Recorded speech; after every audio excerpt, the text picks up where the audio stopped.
Hello, dearest listeners, and welcome back to the Witching Hour Frequency. We are currently thinking about the latent horrors that exist out in the bayou. During the dead of night, the trees form a canopy that blocks out even the faintest rays of moonlight, the smallest flickers of light from the fireflies being your only salvation from the dark's attempts at closing in around you. There for but a moment, and then gone. The ground is soft and wet, slowly consuming your feet the further in you go. The tangle of plants grasping to hold you down. The smell that lingers in the air, the smell of rot, of entropy. It's almost like a subtle warning of what is to come if you venture too far. But damn, the food is good.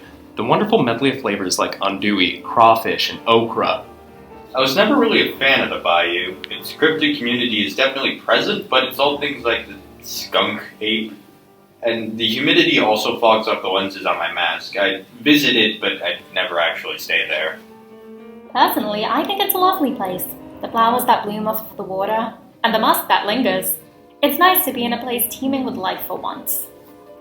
Well, none of us have to visit, but we will be viewing it extensively today. Deep in the bayou, there is an unholy plague spreading around. At first, it was just swarms of locusts and flies that caused the crops to wilt and wither away. Then came the plague that took the animals and, eventually, humans. The few survivors buried the dead and packed up, abandoning their farms. The problem was that just a few days after they left, the dead started to dig themselves back up. They now are shambling around, half-rotted, some seething with otherworldly flames. Naturally, the local Hunters Guild put out a bounty on the being that sent all of this. A demonic entity that they call, Big Oinkers. He looks like a giant pigman. Great naming, guys. Anyways, you know what that means. We're going to turn the chaos into a gratuitous sports segment and commentate on the teams of hunters and how well they perform. That's right. It appears as though a crowd has gathered outside to witness the events and listen to us live. We're coming to you live, reporting using visuals from our many drones scattered around the spectacular battlefield. I am a GoPro strapped to a remote control helicopter. I was told I was going to be given drones to pilot. Beaches, you know better than anyone what our budget looks like. Now, over to for a closer look.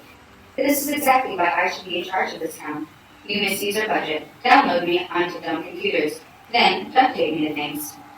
So it seems that we have 4 teams of hunters today. Team A appears to be burying something, but I can't quite make it out. Oh, now they're running and hiding in the bushes. Here comes Team D, and... landmines. They were planting landmines. In other news, there are now 3 teams of hunters today. Team B is on the move. They appear to be wielding throwing axes and bum rushing their way through the hordes of the undead. That is certainly a strategy. Not a good strategy, but a strategy. King, how have humans survived this long? No idea. I ditched those losers years ago and never looked back. You frequently talk about when you were alive. Never looked back. Well, it appears as though Team C is slowly making their way through the brush around the outskirts of a small farm that we speculate to be the current residence of Big Oinkers. Could you provide some insight as to what they might be doing? As a hunter, it's important to gather information on your target. Staying in the brush helps them remain unseen until they have enough information to make a move. They are probably using binoculars and tasting dirt or something. I never understood the eating dirt thing. It's like sommelier. The hunters will say something like, I taste the animal weighed 2 tons, is having a rough time in his marriage, and also hits a oak. It's a legitimate field that allows for those with more refined tastes to know what others think. As though I would dare sully my taste buds with weak, poorly crafted swill. I had no idea you were so passionate about dirt. I will have to make note of this. You all are impossible. Maybe. And yet, here we are. Continuing within the fragile confines of what we determine to be physically possible, reality being sculpted by our perception of it. Even electrons behave differently when under observation. Perhaps I spoke too soon. Well, the world is simply what we make of it. Our perception of reality is real to us, and I am perceiving Team A lying in wait to eliminate the unaware Team B. Yeah, and it's gone. Team B appears to be slowly advancing in search of another clue to narrow down the location of Oinkers. Team A appears to be more interested in eliminating their competition so they can nab the prize uncontested. A rather clever, if somewhat brutal strategy. I can respect that. Lady, what is your perspective on the nature of the current hunting meta? What does that even mean? What's a meta? A meta, within the context of gaming, is the current most exploitable strategy. It often pertains to what is empirically the best possible course of action. While I do respect guerrilla warfare, I feel like they could really benefit from the phalanx strategy. You get enough shields and an elephant gun, and you basically form a biological tank. I feel like I should be taking notes.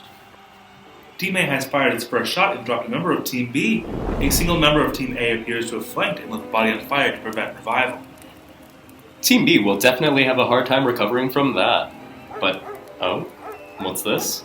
Zombified hounds seem to be running toward Team A, having heard the gunshots. How will they counter? The best move would be to obtain the high ground, as the hellhounds will struggle with climbing. The problem is this would also leave them as very obvious sitting ducks. Even if the other team doesn't get to them, they are effectively out of the running if they can't get down. A rookie mistake from an otherwise clever team. Hold on. It appears that during this encounter, Team C successfully defeated Mr. Oinkers and have begun banishing him. Team B sensed this and is on their way to contest them. They are setting up a perimeter and firebombing through every open window. Everything is going quiet. The fires are dying down. Sudden shots ring out from inside the building as Team C wipes Team B in a surprise attack. They're making their way over to the extraction point, but it appears as though they have been heavily burned. A strong team, I'll give them that, but they stand no chance if anything else comes their way. Fortunately, it appears as though they have a clean route out of that. I'm detecting no vitals for Team A, nor can I see the hellhounds. Perhaps they ended each other in one final attempt to escape. Hold that. The signals have picked back up. They are on the move towards Team C. They're firing upon each other, but surely must be running out of ammo in their primary weapons. They'll need to end this in close range. Team A is approaching, but what's this?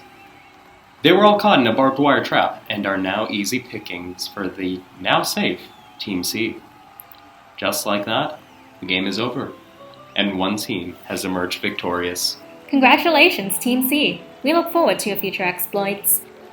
Well, just like that, an intense night on the Bayou comes to a close.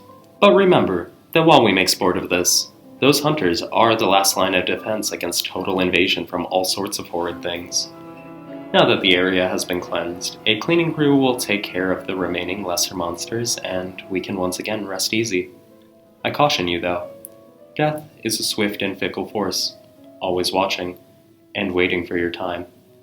It is often compared to a hunter, but this is a poor analogy. Death doesn't need to hunt you. You can't outrun it. It simply bides its time until it can collect you with a smile and take you under its cloak. It wants to see you live and tell an amazing story. In the end, everyone becomes its subjects, so why not enjoy your tale? Sleep well in knowing there is no need to struggle or fear. It will come for you in time.